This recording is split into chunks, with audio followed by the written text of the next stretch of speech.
अस्सलाम वालेकुम। आप देख रहे हैं प्रोग्राम खरा सच। मेरा नाम मुबशर लुकमान है। दो बातें मैं आपको बताऊं प्रोग्राम के शुरू में। आज मैं बड़ी मुश्किल से ये प्रोग्राम कर रहा हूं, लाइव हो रहा है, लेकिन मौसमी बुखार और गला ख़राब और फ्लू की वजह से मैं बैठा तो हूं यहाँ पे, लेकिन सब्जेक्ट इतना अहम था कि मैं चाह रहा था कि ना सिर्फ उस पर कुछ बात की जाए बल्कि आप लोगों की राय भी उस पर ली जाए। और अभी थोड़ी देर में मैं टेलीफोन लाइंस खोल दूंगा ARY की, और नंबर्स आपकी स्क्रीन पे फ्लैश होंगे, और आप भी इस सब्जेक्ट के ऊपर कॉल करके प्लीज़ मुझे एजुकेट करिएगा। हो सकता है कहीं ना कहीं मैं गलती कर रहा हूँ। दूसरी चीज़ ये है कि मैं आपको बताऊं कि मैंने अभी प्रोग्राम शुरू होने से पहले मैं ARY का न्यूज़ बुलेटिन देख रहा था, और टुवर्ड्स द एंड बिल्कुल जब 9 बजे का बुलेटिन ख़त्म हो रहा था तो उसमें खबर चल रही थी कि करीना कपूर की सैफ अली खान के बच्चों से दोस्ती हो गई। और मैंने यूं सर पकड़ के मैं बैठ गया। मैंने कहा ला हौला वला कुव्वता इल्ला बिल्लाह। यानी जिस चीज़ के ख़िलाफ़ हम लड़ रहे हैं, जिन फजूल फरसूदा खबर, ये कोई ख़बर है? आप खुद सोच के बताएं, इससे घटिया खबर क्या कोई चैनल दे सकता है कि करीना कपूर की सैफ अली खान के बच्चों से शादी हो, वो दोस्ती हो गई? यानी ये पाकिस्तान की मईशत पे, पाकिस्तान की पॉलिटिक्स पे, पाकिस्तान की सकाफत पे, पाकिस्तान की फिल्म पे, किस चीज़ पे इसका इम्पैक्ट होना है तो अब मुझे नहीं पता।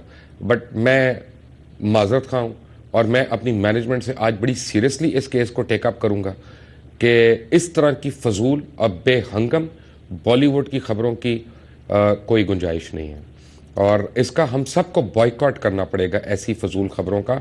इसके लिए वो चीथड़े जो चलते ही टैबलॉइड्स टाइप जो होते हैं, चलते ही इन चीज़ों पे हैं, वही काफ़ी हैं। और नेशनल चैनल पे नेशनल इश्यूज डिस्कस होने चाहिए।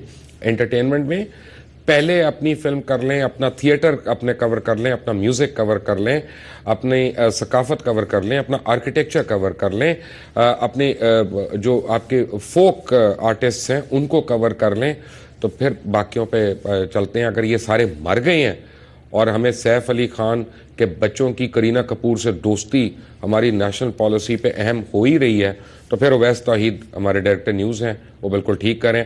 मेरी दुआ है उवैस तौहीद को आज खाना हजम ना हो और पूरी रात उनका पेट खराब रहे, क्योंकि मैं इस चीज़ के खिलाफ जिहाद कर रहा हूँ और यहीं पे ये मुझे देखने को मिल रहा है। But I register my protest on this. आपको बताऊं कि US एड के हवाले से हमने बड़ी बातें की यहाँ पे, और जिसमें मीर शकील और रहमान साहब का नाम आया, मीर जंग ग्रुप का नाम आया, जियो का नाम आया, और एक्चुअली कई चीज़ें ऐसी हैं कि उनके सवालात जो है ना, उनके जवाबात चाहिए। मीर शकील साहब तो अभी तक दुबई में, उनकी कुर्सी खाली पड़ी है। जिस दिन वो हमें इज्जत देंगे, जिस दिन हमें वो यहाँ पे आके, मैं समझता हूँ कि we'll be honoured, we'll be seriously honoured, क्योंकि बहुत बड़ा नाम है इस मुल्क का। वो आएंगे और वो उन सवालों के मतलब हमें एजुकेट करेंगे, तो हमें भी पता चलेगा। लेकिन हो ये रहा है कि US एड हो या ब्रिटिश एड हो, ख़ासतौर जो एजुकेशन की मद में आती है, उसमें मेरे तक या मुझ तक ये बात पहुँचाई गई है, और मेरे आज के मेहमान जो हैं डॉक्टर मोहम्मद सलीम, ये उसको केस को प्लीड करने आए हैं कि बड़ी अजीब अजीब सी चीज़ें जो हैं वो उसमें पढ़ाई जा रही हैं। लेकिन मेरा आज का इशू जो है, मेरा ज़ाती तौर पे जो इशू है, वो एक पेरेंट की हैसियत से, ऐसे पेरेंट की हैसियत से जिसके 2 बच्चे हैं, दोनों स्कूलों में जाते हैं, बेटा और बेटी मुख्तलिफ स्कूल्स में जाते हैं। 2 चीज़ें मैं देख रहा हूँ यहाँ पे। एक तो स्कूलों का माहौल, उनकी बढ़ते हुए एक्सपेंसेस, उनके एक्सपेंडिचर्स, उनके ड्यूज़, और दूसरा जो तालीम दी जा रही है वहाँ पे, वो इंतहाई गैर मयारी होती जा रही है। और आप किसी से बात कर लें, खुदा न खास्ता किसी टीचर से या प्रिंसिपल से या एडमिनिस्ट्रेटर से, तो वो आगे से पढ़ जाते हैं आपको, और इतनी अंग्रेज़ी बोलते हैं कि आदमी वैसे ही परेशान हो जाता है। तो वो जो है कि अब हो क्या रहा है, आपको मैं क्लासिक केस बताता हूँ कि 2 या 3 हफ्ते पहले मेरे एक दोस्त ने, उसको पता चला उसका बच्चा अभी 18 महीने का है। 18 महीने का बच्चा, मैं बिल्कुल स्ट्रीट लैंग्वेज में आपको बात कर रहा हूं, वो पॉटी ट्रेंड नहीं है, वो बिल्कुल भी पॉटी ट्रेंड नहीं है। और उसको यह बताया गया कि यही टाइम है, अगर अपने बच्चे को तुमने एडमिशन ना दिलाया प्ले ग्रुप में तो तुम्हारे बच्चे को आगे नर्सरी में एडमिशन नहीं मिलेगा। अब वो स्कूल चला गया और बकायदा उसको 1 हफ्ता हो गया है क्लासेस में जाते हुए उस 18 महीने के बच्चे को। उस 18 महीने के बच्चा जो है, पौने 2 साल का रफली, उसके पहले 3 महीने प्राइवेट स्कूल में वो बनते 85,000 रुपीज। 18 महीने के बच्चे की फीस है 85,000 रुपीज। मुझे ये नहीं पता कि प्ले ग्रुप में और वेन स्टेट यूनिवर्सिटी जो नॉर्थ अमेरिका की है उसके अगर करिकुलम के फीस, ट्यूशन फीस वगैरह एक जितनी है तो ऑब्वियसली फिर हमको बहुत बड़े बड़े साइंसदान पैदा कर रहे होंगे 2-2 साल की उम्र में और 3-3 साल की उम्र में। अच्छा, अब आप इस सिनारियो को ज़रा सोचें, क्योंकि ये बड़ा पेनफुल सिनारियो है कि अगर आप पेरेंट हैं और आपके 3 बच्चे हैं या 2 बच्चे हैं और आपने उनको तालीम दिलवानी है। सरकारी स्कूलों का हाल जो है वो आपको हम बहुत दफ़ा दिखा चुके हैं, आज दोबारा दिखा देंगे कि वो दड़बों में है, मुर्गी खानों में है, वो बगैर छतों के हैं, सब कुछ है। हमारे पास पैसे हैं लैपटॉप से खर्च करने के लिए, हमारे पास पैसे हैं जंगलों पे लगाने के लिए, हमारे पास पैसे हैं अंडर पासेस पे लगाने के लिए, ब्रिजेस पे लगाने के लिए, तालीम पे लगाने के लिए या हेल्थ केयर पे लगाने के लिए हमारे पास पैसे नहीं है। आपकी स्क्रीन पे चल रहा है ये जो बच्चियों का स्कूल है, ये पोल्ट्री फार्म के अंदर है और पोल्ट्री फार्म के अंदर ये कितना हाइजीनिक हो सकता है, कितना अच्छा हो सकता है, वो आप खुद उसका अंदाजा लगा सकते हैं। नाउ मैं आपको ये बता रहा था कि अगर 85,000 रुपया आप फीस दे रहे हैं 3 महीने की, उसके अलावा आप एडमिशन फीस दे रहे हैं, उसके अलावा आप इंडक्शन फी दे रहे हैं, ये तो आपका एक वक्त का खर्चा हो गया। अब हर 3 महीने बाद आपने उतनी रकम देनी है। मैं स्कूल का नाम क्या लूं, फिर सारे पड़ जाते हैं पीछे कि जी एक स्कूल के पीछे पड़ गया या 2 स्कूलों के पीछे पड़ गया, इसलिए मैं स्कूल का नाम ना ही लूं तो अच्छा है। खामखा में पहले भी बड़ी लोग सोशल मीडिया पे जो है ना, स्टूडेंट्स को पूरी बात समझ नहीं आती, वो वैसे पीछे पड़ जाते हैं।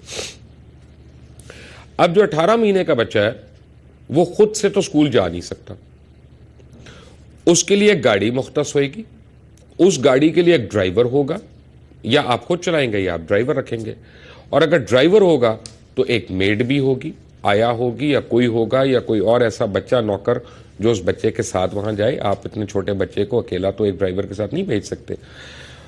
गाड़ी की कीमत लगा लें, फ्यूल की कीमत लगा लें, ड्राइवर की तनख्वाह लगा लें, आया की तनख्वाह लगा लें और 1 महीने के ऊपर अपना खर्चा लगा लें एक बच्चे के ऊपर।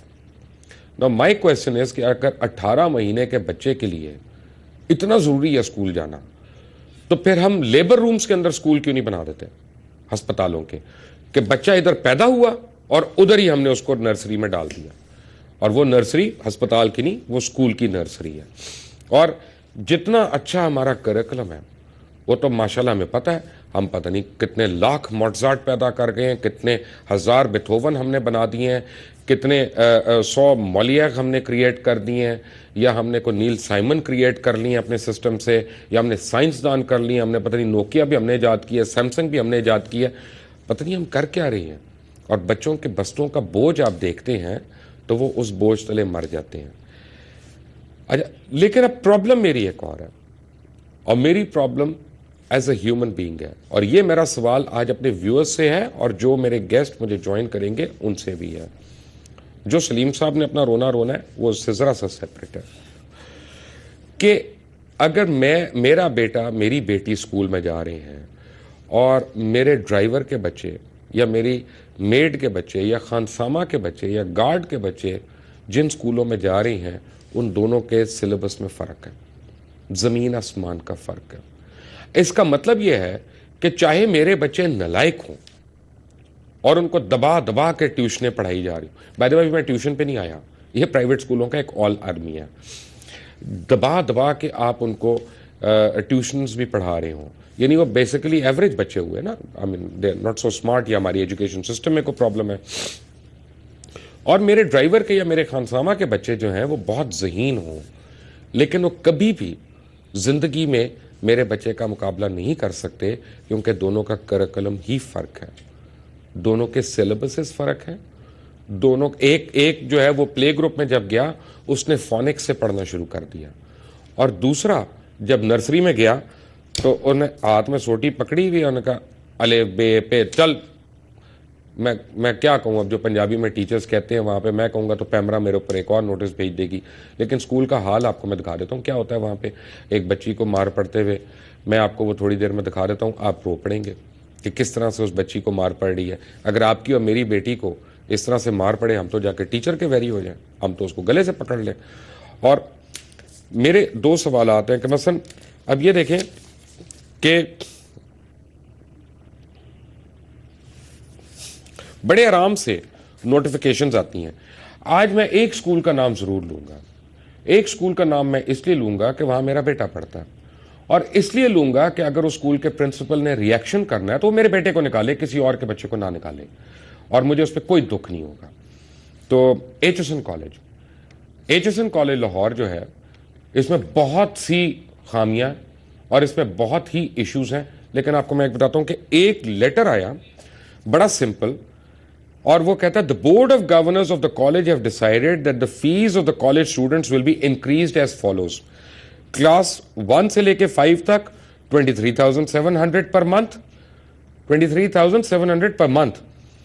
क्लास यानी E1 से M1 तक 26,100 पर मंथ, M2 से C2 तक 28,800 पर मंथ, H1 से H2 तक 33,150 per month. Security deposited paid at the time of admission is increased to an amount equivalent to a month's fee at the time of admission. अल्लाहु अकबर। आगे ये नहीं बताया कि क्या हमने अपने टीचर्स इंप्रूव कर लिए, क्या हमने स्टूडेंट्स को एक्स्ट्रा अब कोई ट्रेनिंग देना शुरू कर दी है, क्या हम क्लासों में हमने एयर कंडीशनर्स लगा दिए हैं, हमने क्या कर दिया जिसकी वजह से एकदम हमने इतनी इंक्रीज कर दिया। बोर्ड ऑफ गवर्नर्स ने एक दिन बैठे, उनका नहीं ये पैसे कम बना रहे हैं तो चलो आज जरा ठोक दे इनको सारों को। अमीर लोग हैं उनको आ जाते हैं, उनको करा लेते हैं। जब दिल किया फीस बढ़ा दी। अच्छा, आप अपने बच्चे की क्लास 2 के बच्चे की अगर आप फी बिल पढ़े, उसमें क्या क्या टेक हुआ होगा। मैं एक स्कूल का नाम नहीं ले रहा भाई, मैंने सिर्फ अपने बच्चे के स्कूल का नाम लिया ताकि अगर प्रॉब्लम हो मुझे हो, किसी और को ना हो। कंप्यूटर फी, लैब फी, कंप्यूटर लैब फी, राइडिंग फी, स्विमिंग फी, फलां फी, ढका फी, और उनमें से फैसिलिटीज कितनी है जो आपका बच्चा एक्चुअली अवेल कर रहा है? जीरो, अक्सर जीरो। मे बी शायद किसी स्कूल में किसी ब्रांच में जरूर होता होगा, आई डोंट डिनाई दैट। लेकिन क्या कोई चेक एंड बैलेंस नहीं है हुकूमत का? क्या हुकूमत का काम नहीं है कि वो रेगुलेट करे एजुकेशन को? क्या हुकूमत का यह काम नहीं है कि वो एजुकेशन पॉलिसी एक करिकुलम करे, एक सिलेबस करे, ताकि अमीर और गरीब में ये जो तबकाती फर्क हम खुद क्रिएट कर रहे हैं ये खत्म हो जाए? ये मैं मानता हूं कि पूरी दुनिया में एलीट स्कूल्स होते हैं, चाहे वो ईटन हो, चाहे वो हैरो हो, इस तरह यूनिवर्सिटीज में, चाहे वो ऑक्सफोर्ड हो, चाहे वो बॉस्टन यूनिवर्सिटी हो, चाहे जो मर्जी हो, कोलंबिया हो, प्रिंसटन हो, स्टैनफोर्ड हो। लेकिन करिकुलम्स में फ़र्क नहीं होते, स्पेशली एलिमेंट्री स्कूल्स में। आप अमेरिका की और यूके की मिसालें देते हैं, वहाँ गवर्नमेंट स्कूल का और प्राइवेट स्कूल का करिकुलम वही होता है। प्राइवेट स्कूल में एडिशनल कोई चीज़ ज़रूर हो सकती है कि जो उसको एक एज देती है, लेकिन जो एलिमेंट्री चीज़ें हैं वो वही होती हैं। उनके टीचर्स में और गवर्नमेंट स्कूल के टीचर्स में फ़र्क हो सकता है। उनके टीचर ट्रेनिंग इंस्टीट्यूट्स डिफरेंट होते हैं, उनकी सर्टिफिकेशन लेवल्स डिफरेंट होते हैं, लेकिन जो गवर्नमेंट स्कूल के टीचर्स हैं उनकी एक बेसिक एजुकेशन जो है वो बिल्कुल सही होती है। पाकिस्तान में क्या एक सिलेबस होना चाहिए? पाकिस्तान में अमीर और गरीब का ये तबकाती निज़ाम ख़त्म होना चाहिए। पाकिस्तान में ये जो बेहंगम फी स्ट्रक्चर है प्राइवेट स्कूलों का, क्या इसको मादर पिदर आज़ादी होनी चाहिए कि जिसका जो दिल किया उसने फीस ले ली? एक घर के अंदर 4 कमरों के अंदर स्कूल बनाया हुआ है, अंग्रेजी बोल के no I am telling you that we are going to train our kids like this, और बोलते जाना, इतना दिमाग खराब कर देना पेरेंट को। पेरेंट आके बात करे तो डर जाता है, क्योंकि जो मर्जी हो कहते हैं आप अपने बच्चे को ले जाए जी यहाँ से, ना पढ़ाएं आप यहाँ पे अगर आपको इतनी तकलीफ है। एक ब्लैकमेलिंग है, उसके बाद आप निकालते हैं, दूसरा स्कूल नहीं लेता। डीप डाउन ये एक अजीब सा mafia, education mafia. When we come back from the break will talk about it. Take a break.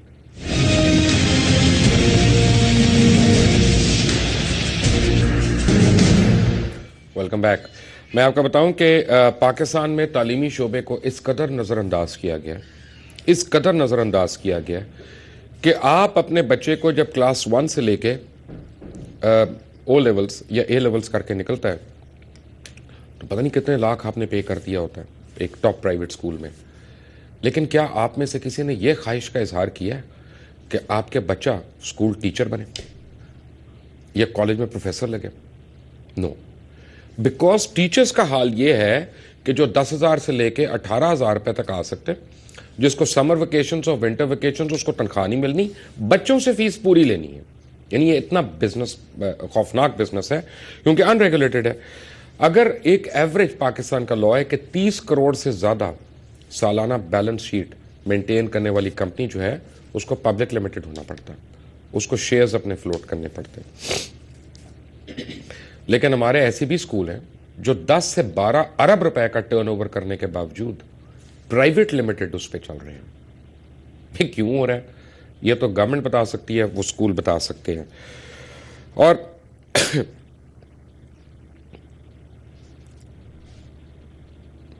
लोगों ने क्या किया, क्योंकि एजुकेशन इज नॉट रेगुलेटेड और इसके ऊपर हुकूमत की कोई नजर नहीं है, तो इसको क्या कर लिया, तालीम को एक कारोबार जिंदगी बना लिया। यानी अगर अब मैं आपको कहूं कि मैं स्कूल खोलने लगाऊं तो पहली चीज आपके माइंड में आएगी, हो अच्छा नोट बनाना शुरू हो गया है, पैसा चाहिए था। और अगर आपको मैं कहूं कि मैं कोई इंस्टीट्यूट खोल रहा हूं, क्या ओह अच्छा अच्छा तो जरा जल्दी जल्दी नोट बनाना शुरू हो गया, क्योंकि यहाँ पे तो क्रैश कोर्सेज कराने हैं जी, फला इंस्टीट्यूट फला इंस्टीट्यूट फला इंस्टीट्यूट, यहाँ पे 1 महीने के लिए दाखिल करा दो, गारंटी दे रहे हैं बच्चे को मैट्रिक करा देंगे, बच्चे को FA करा देंगे, और पता नहीं यहाँ पे ये भी गारंटी दे देंगे और 2 साल के बाद कि 30 दिन में डॉक्टर बना देंगे हम बच्चे को। आई मीन जिस तरह के हम लोग शॉर्टकट मेथड्स हमने निकाल लिए, बस फीस दे दो हमें। सवाल ये पैदा होता है कि क्या हमारे पार्लियामेंटेरियंस उन गवर्नमेंट स्कूल्स में अपने बच्चों को डालना चाहेंगे जिनके वो मिनिस्टर्स बने हुए हैं? जो मर्जी पार्लियामेंटेरियन हो, जिस मर्जी पार्टी से उसका ताल्लुक हो। यानी ये एक ऐसी सब फील्ड है, हेल्थ एंड एजुकेशन, जो हमारे मुल्क में हर हुकूमत ने नजरअंदाज किया। एक हुकूमत को इस पर ब्लेम नहीं किया जा सकता। अच्छा,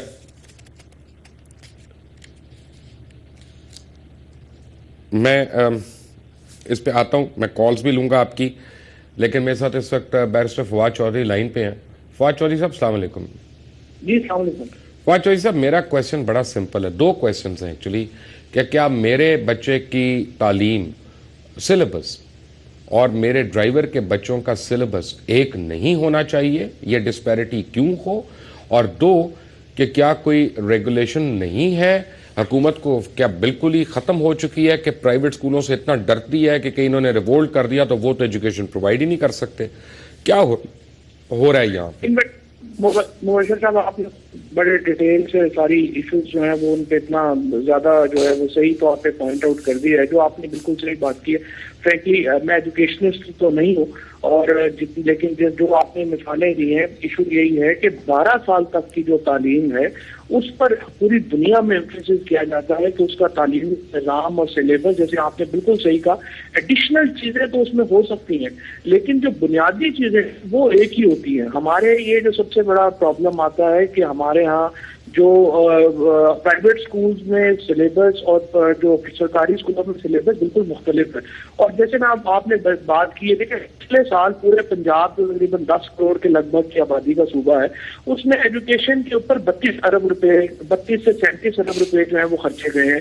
जबकि सिर्फ जो हमारे यहाँ ये जो बना है और में मेट्रो बस का जो प्रोजेक्ट है वो 70 अरब रुपए के लगभग है। तो आप अंदाजा लगा रहे हैं कि एजुकेशन में कितनी जो है वो इनकी हमारी गवर्नमेंट की वो है। और दूसरी जो पसंद, आप अवारान में जाके स्कूल बना रहे हैं, लेकिन हमारे जेलम में अथर एक गांव है, उसका 2.5 लाख रुपए, उनके पास चेयर्स नहीं है, उनको आप कुर्सियां नहीं दे पा रहे। और जेलम, मुजफ्फरगढ़, ये जो छोटे जिले हैं हमारे, चकवाल, यहाँ पर आप के पास बजट नहीं है, आपने गरीब प्रोजेक्ट शुरू कर दिए। और आपने बिल्कुल सही पॉइंट आउट किया है कि जो एजुकेशन में हमारे यहाँ ये जो प्राइवेट स्कूल्स की रेगुलेशन जो है वो बहुत कमजोर है, बिल्कुल टीचर्स की पे ना होने के बराबर है, और फीसें जो है वो बहुत ज्यादा है। ये वो तमाम इश्यूज हैं जो बहुत ही अहम है, जिनकी तरफ आज आपने बहुत। मुझे प्रॉब्लम यह है चौधरी साहब कि मैं आपको अपनी बेटी की एग्जाम्पल देता हूँ। मेरी बेटी अब यानी जूनियर से प्रेप स्कूल में गई, क्या होती है क्लास 5 क्लास 6 यही क्लासेस है ना प्रेप की। मैं कसमें नहीं खाता, आप मेरी बात का यकीन कर लें, अगर उसको ट्यूशन नहीं करवाऊंगा तो मैं तो उसको मैथ्स नहीं पढ़ा सकता। स्कूल में उसको पता नहीं क्या पता चलता है, कुछ भी नहीं। यानी कौन सा बच्चा ऐसा है प्राइवेट स्कूल में जो 80-80 हजार रुपया फीस देने के बाद क्लास 5 के अंदर, मैं ओ लेवल्स की बात नहीं कर रहा हूं, मैं क्लास 4 और 5 की बात कर रहा हूं, वहां पे उसको ट्यूशन ना देनी पड़े। बिल्कुल सही बात है, बिल्कुल सही बात है। असल में तो जब तक हम अपने जो देखिए इसके ऊपर कंसेंसस है पाकिस्तान में कि निसाब एक होना चाहिए और निसाब के ऊपर जो है वो गुफ्तगू भी होती है। KPK की गवर्नमेंट में आपने पता भी उन्होंने एक पूरा प्रोजेक्ट उसके ऊपर पेश किया, लेकिन वो आगे उसके ऊपर रुक गए क्योंकि मदरसों में आप क्या करें, हमारे एजुकेशन बटी हुई है, एक मजहबी जो हमारे मदरसों में बटी हुई है, फॉर्मल एजुकेशन में बटी हुई है। माय क्वेश्चन इज कि मदरसे की एजुकेशन को भी रेगुलेटेड होना चाहिए ना जी, 100% रेगुलेटेड होना चाहिए। मदरसे के बच्चे को क्यों हक नहीं है कि वो अंग्रेजी जो है वो उसको ना आए, वो सिर्फ हाई क्लास की जेंट्री को क्यों हक है? असल तो इशू ये है कि उसको क्यों हक नहीं है कि वो साइंस पढ़े। मैं अगर फवाद चौधरी साहब एक आपको यहाँ पे ब्रेकअप दे दूं ना, तो तमाम अहले वतन के लिए इंतहाई शर्मनाक बात होगी कि जितने आपके एलीट स्कूल्स हैं उन्होंने इस मुल्क को क्या वैल्यू दी है in terms of human resource, और जितने नॉन एलीट स्कूल है टाटों वाले और बगैर छतों वाले, उनसे कितनी क्वालिटी के स्टूडेंट्स जो हैं वो यानी इस मुल्क को कंट्रीब्यूट कर रहे हैं। ये मुबशर साहब मैं आपको वैसे एक मिसाल देना चाहता हूँ। मैं आपको फ्रेंकली बताऊं कि जो मेरे ताया थे चौधरी अल्ताफ साहब, वो गवर्नर थे यहाँ पंजाब में 93 में, वो हमारे गांव के स्कूल से उनकी इब्तदाई तालीम थी पोस्ट प्री पाकिस्तान। लेकिन उनके जो दोस्त थे सारे वो बड़े बहुत पाकिस्तान के बड़े बड़े लोग जो थे उस वक्त के, मुंशी साहब, शरीफुद्दीन पीरजादा साहब, गुलाम इसा खान, ये सब लोग उनके बड़े करीबी दोस्त थे। तो जब लोग ये सारे लोग बैठ के जब गुफ्तगू करते थे तो फ्रैंकली उनके इंटेलेक्चुअल लेवल में और इन सब साहिबान के जो बड़े शहरों के लोग थे उनके कोई खास फर्क नहीं था। लेकिन अब आकर मैं देखता हूँ कि जो मेरे गांव के जो स्टूडेंट्स हैं और जो हमारे कजन्स या फैमिली के बच्चे जो एलीट स्कूल से पढ़ गए हैं, उनमें बहुत फर्क आ गया है।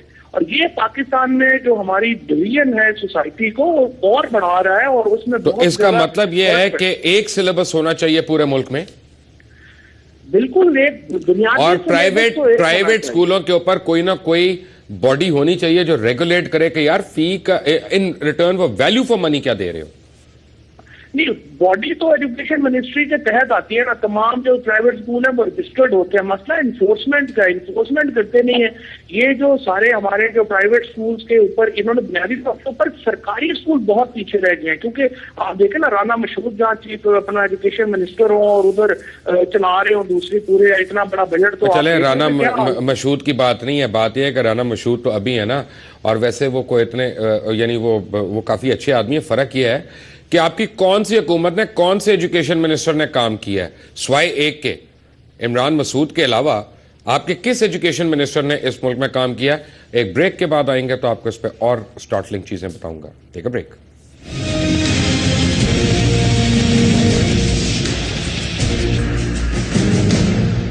Welcome back. अगर आपने कभी जहनी मरीज देखने हो तो बहुत तादाद में पढ़े लिखे और तैयार हुए हुए अच्छी हालतों में, शक्लों में, तो HSN एडमिशन टेस्ट ज़रूर कभी विटनेस करें जाके। और वहाँ जो माओं की हालत होती है और जो डिप्रेशन का आलम होता है, जिसमें चीखम धाड़ करके रोना धोना और फिर वो करी, तुमने नीला रंग पहना हुआ है, प्रिंसिपल को नीला रंग नहीं पसंद, गाड़ी नोट करेगा, पता नहीं क्या हमने बना दिया। 3 दिन का क्लास 1 के या क्लास 2 के बच्चे का 3 दिन के टेस्ट होते हैं एक बच्चे के। पता नहीं नासा में जा रहा है, क्लास 2 में जा रहा है, किस में जा रहा है। बट एनीवे, डॉक्टर साहब आप यहाँ पे बैठे हैं बड़ी देर से, thank you very much. Welcome. आपके क्या इशू है? देखिए नहीं मुबशर साहब, ऐसे है कि अभी USAID के बहुत सारे इश्तिहार आ रहे हैं कि वो एजुकेशन सेक्टर में पाकिस्तान में काम ये फिर मीर शकील साहब की बात शुरू हो जाएगी, भाई मैं नहीं करना चाह रहा आज, चलें आप कर लें। मगर उसमें यह है जी कि एज यूजुअल ये एजेंडा भी साथ एक आ रहा है समदाद के, और वो एजुकेशन सेक्टर के हवाले से है जो करिकुलम में ये मॉडिफिकेशंस करना चाह रहे हैं, और वो है SRHR का एजेंडा। ये है जी sexual and reproductive health rights. तो sexual and reproductive health rights नाम सुन के तो ऐसे लगता है कि शायद कोई सेहत के हवाले से गुफ्तगू है, मगर बुनियादी तौर पे इसमें 4 चीज़ें हैं: sexual health, sexual rights, reproductive health और रिप्रोडक्टिव राइट्स। और इसमें सबसे बुनियादी तरीन चीज़ जो है वो सेक्सुअल राइट्स पे एम्फेसाइज करना है जी। और ये सेक्सुअल राइट्स का एजेंडा जो है ये सारा यूनाइटेड नेशंस और यूएन इसके पीछे है, जिसमें यूएन का इदारा इसमें तो कोई प्रॉब्लम नहीं होनी चाहिए। आई मीन राइट्स होने चाहिए, हर एक को राइट्स पता होने चाहिए अपने। उसमें जो राइट्स हैं उन राइट्स को बकायदा यूनाइटेड नेशन ने डिफाइन किया है और उन्होंने अपनी जिनेवा में एक रिपोर्ट जो है वो पब्लिश की, जो मैंने दी है, वो आप अगर दिखा सकें। उनमें जो सेक्सुअल राइट्स की डेफिनेशन है उसके अंदर जिनसी हकूक में ये बताया गया है कि आप मर्जी से शादी कर सकते हैं और मर्जी से बगैर शादी के किसी के साथ जिनसी ताल्लुक भी कायम कर सकते हैं। एक सेकंड जी, मैं इन राइट्स के ऊपर नहीं पढ़ता, ये फंडामेंटल राइट्स हैं एक फर्द के। जी, वो जो मर्जी करना चाहे, वो अगर मैं सारा वक्त बैठ के मैं चाय से गार्गल करना चाहता हूं तो आपको इसमें क्या प्रॉब्लम है? जी, आपका तो कोई नुकसान नहीं हो। जी, मगर उसमें देखें ना, जिस वक्त आप इसको तालीमी निजाम के तौर पे एज अ पॉलिसी लेके आते हैं, तो अभी कहाँ आया ये आ गया है ना जी। इसके ऊपर अब पाकिस्तान में बहुत सारे एनजीओ इस वक्त काम कर रहे हैं और उनमें कुछ एनजीओ ऐसे हैं जो नीदरलैंड के एनजीओ हैं जो पाकिस्तान में काम कर रहे हैं। आप ये कहना चाह रहे हैं कि पाकिस्तान में स्कूलों में मौजूद है ये? जी, स्कूलों के लिए 2 बच्चे अल्हम्दुलिल्लाह स्कूलों में जा रहे हैं, उन्होंने तो नहीं पढ़ाई है। जी, ये अभी करिकुलम लॉन्च हुआ और ट्रिब्यून अखबार की ये खबर है जिसके अंदर बकायदा ट्रिब्यून अखबार में ये बताया गया कि हयात लाइफलाइन नाम के एनजीओ ने एक हेल्थ करिकुलम लॉन्च किया जिसपे पाकिस्तान के 3 सूबों ने मेमोरेंडम ऑफ अंडरस्टैंडिंग उनसे साइन कर लिए हैं। मगर बेसिकली जो मेरा इशू है तो अगर सूबों ने कर लिए हैं एमओयू साइन, जी, तो फिर तो वो हुकूमत की पॉलिसी हो गई। जी, हुकूमत की पॉलिसी में तो अब हुकूमत ने अगर ड्रोन हमले भी हामी भरी भी हो तो ड्रोन हमले इस मुल्क के लोगों के ऊपर होते रहे, तो ये तो कोई इंसाफ की बात नहीं है। बेसिकली इशू ये है कि जिस वक्त हम ये बात करते हैं कि जी एक बंदा जो भी करना चाहता है वो कर ले, तो दूसरी तरफ फिर अगर एक बंदा ये सब कुछ नहीं करना चाहता, अपने बच्चों को ये तालीम नहीं देना चाहता, तो उस पर फिर क्यों इम्पोज की जाती है? सब्जेक्ट नहीं सर, ऑप्शनल नहीं है, ये मुख्तलिफ सब्जेक्ट्स के अंदर इसके लीफलेट शामिल किए जाने हैं और ये एजेंडा मुख्तलिफ टाइम पे पाकिस्तान में लगाया गया। मैं फिर ये बताना चाहूंगा कि सेक्सुअल राइट्स के अंदर सिर्फ उस सूरत में प्रॉब्लम है कि अगर एक सिलेबस सारे बच्चों के लिए नहीं है, जी, यानी अगर मैंने जो मिसाल दी कि मेरा बच्चा, मेरे ड्राइवर का बच्चा राजनपुर में या डेरा बुख्ती में या सुई में पढ़ने वाले बच्चों का सिलेबस एक नहीं है, तो मैं उनके लिए आवाज उठाऊंगा। जी, ये आपका कंसर्न है, ये मेरा भी कंसर्न है, मगर मेरा कंसर्न इससे आगे भी एक है। वो ये नहीं कि सिर्फ सिलेबस एक होना चाहिए, बल्कि ये भी कंसर्न है कि वो सिलेबस क्या होना चाहिए। क्या मैं अपने बच्चों को या आप अपने बच्चों को ऐसा सिलेबस पढ़ाना चाहते हैं जिसके अंदर उनकी मॉरल वैल्यूज को तबाह कर दिया जाए, जिसमें हम जिन्स परस्ती को जिनसी हक के तौर पर इम्पार्ट किया जाए? मतलब ये जो सेक्सुअल राइट्स बताए जा रहे हैं, इन सेक्सुअल राइट्स के अंदर हम जिस इवन अपनी इस पे इसलिए मैं आपको रोक रहा हूं बीच में, क्योंकि ऑलरेडी इस मुआशरे में इतनी इनटॉलरेंस बढ़ गई है जी कि मैं इनटॉलरेंट होने के लिए तो नहीं कहूंगा लोगों को। जी, बिल्कुल पहली बात जी। दूसरी बात यह है कि अब ये ग्लोबल विलेज है, दुनिया के साथ भी चलना है आपको जी, वो भी एक बात है। मैं एक बात से आपकी एग्री करता हूं कि जो उनके क्लास 6 में पढ़ाया जा रहा है वो जरूरी नहीं हमारी क्लास 6 के लिए एप्लीकेबल हो, क्योंकि हमारे बच्चे उस एक्सपोजर के नहीं हामी होते कि जिनके उनके बच्चे होते हैं कि वो क्लास 2 से एक कैंपेन पढ़ रहे हैं, क्लास 3 में दूसरी, चौथी, पांचवी, ये तो मैं मानता हूं। लेकिन ये कहना कि ये एजुकेशन नहीं होनी चाहिए, वो जरा एक क्वेश्चनेबल बात है। नहीं, उसमें बात यह है जी कि एक बात तो ये कि ये जिन एज ग्रुप को बताना चाहते हैं वो एज ग्रुप भी बकायदा यूएन ने डिटरमिन किए हैं और उन एज ग्रुप और सारी स्पेसिफिकेशन हर चीज वहां से ली गई है। कि अगर आप फंड एजुकेशन का वहां से ले रहे हैं तो उनकी मर्जी चलेगी। हाँ, मगर अगर आप उस फंड के ऊपर अपनी इज्जत की नीलामी लगा रहे हैं तो मेरे ख्याल में ये किसी भी पाकिस्तानी को काबिल कबूल नहीं होगा कि वो अपने बच्चों को महंगे स्कूलों में जो फीसें आप बता रहे हैं ये फीसें भी दें और उसके बाद अपने बच्चों को हम जिन्स परस्ती और ऐसे जिनसी हकूक पढ़ाएं। वो ये नहीं कह रहे जी, ये डेफिनेशन में एक मिनट, वो ये नहीं कह रहे, वो टॉलरेंस की बात करा रहे हैं। जी जी, कि अगर खुदा ना खास्ता, मैं कहता हूं, मैं उसको डिफेंड नहीं कर रहा हूं, लेकिन मैं एक बात बता रहा हूं कि टॉलरेंस भी बड़ी जरूरी चीज है सोसाइटी में, कि मैं और आप टोटली डिसएग्री करते हैं एक दूसरे से, ठीक है ना। आप फर्ज करें मुसलमान हो और मैं कोई और हूं, अल्लाह रहम करे, लेकिन यह है कि उसमें मुझे आपको और आपको मुझे टॉलरेट करना है। इससे ज्यादा फर्क तो नहीं हो सकता ना। बट एनीवे, आपने जो बात की, आई एम श्योर अरबाब इख्तियार आपकी बात सुन रहे हैं। एक ब्रेक के बाद जब आएंगे तो आपकी कॉल्स भी लेंगे। Quickly call the number on your screen and give an opinion कि क्या एक सिलेबस होना चाहिए पूरे पाकिस्तान में कि नहीं, कि जिस तरह से डॉक्टर साहब कह रहे हैं किसी स्कूल में कुछ पढ़ाया जा रहा हो, किसी स्कूल में कुछ बताया जा रहा हो। After break, take a break.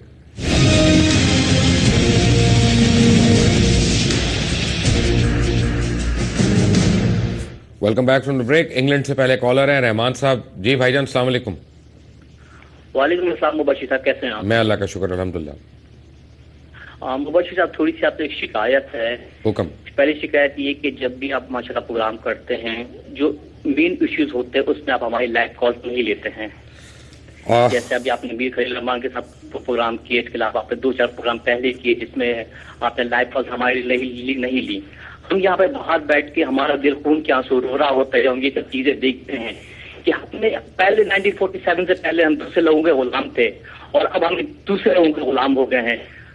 आप यकीन करो, मुझे यहाँ पे 10 साल हो गए, लेकिन जब भी आपके हालात देखता हूँ पाकिस्तान के बैठ के मेरा आंखें खून के आंसू रो रहा होता है कि मेरे यहाँ बच्चों को लोग कैसे मार रहे हैं, मेरे हम बच्चों के साथ तालीम नहीं है, पानी का पानी नहीं है, जब सैलाब आ जाता है उनके अपने घरों पे छत नहीं होती है। हम लोग यहाँ से कितना पैसा देते हैं लोगों को, अपने गरीबों के लिए, अपने भाइयों के लिए, अपनी बहनों के लिए, लेकिन मैं अपनी जबान को कंट्रोल किस तरह करूँ मेरे मुंह से। लेकिन एक लाइव प्रोग्राम चाह रहा है, दिल खून के आंसू रो रहा होता है यहाँ पे बैठ के। सर क्या करें हम लोग, आपसे गुजारिश है इन लीडरों को आप बुलाएं कभी, जिनके मैं नाम लेना नहीं चाहता, अपनी जबान गंदी नहीं करनी चाहिए, लीडरों के नाम लेके कि जिन्होंने हमारे मुल्क को तबाह बर्बाद कर दिया आज तक, जिन्होंने आज तक सोचा नहीं है तुमको एक एजाज मिला, तुम वजीर आजम हो, तुम चीफ मिनिस्टर हो मुल्क के, तुमको एजाज दिया परवरदिगार ने कि तुम इस मुल्क की भागदौड़ संभालो, सोचते नहीं है एक मिनट के लिए भी। यहाँ पे हम चले डॉक्टर रहमान साहब, रहमान साहब, जब आपने कहा कि आपका दिल खून के आंसू होता है तो आपने सब कुछ कह दिया। अब मुझे आज के सब्जेक्ट के हवाले से अगर आप कोई बात करना चाहते हैं, क्या एक सिलेबस होना चाहिए? सर जी, आपसे एक गुजारिश है, नेक्स्ट टाइम जब भी आप कभी फोन किया करें, ऐसी कंपेन किया करें, डायरेक्ट हमारी फोन कॉल लिया करें। Right sir. हम लोग अपना गुस्सा इस पे निकालना चाहते हैं, ये लोग क्या कर रहे हैं यहाँ पे बैठ के। तो तालीम की बात आपने की है, मेरे बच्चे यहाँ पे पढ़ रहे हैं अल्हम्दुलिल्लाह। मेरी बेटी अभी किंग एडवर्ड ग्रामर स्कूल में गई अल्हम्दुलिल्लाह। एक पाई का पैसा मैंने खर्च नहीं किया, एक पैसा मैंने नहीं दिया किसी फीस का, किसी चीज का। मेरा बेटा, मैं समझ गया, बिल्कुल आप सही कह रही हैं, ये सारों को समझ आ गई। Thank you very much. अमीस हैं, डॉक्टर अमीस हैं जी कॉलर। जी डॉक्टर साहब अस्सलाम वालेकुम।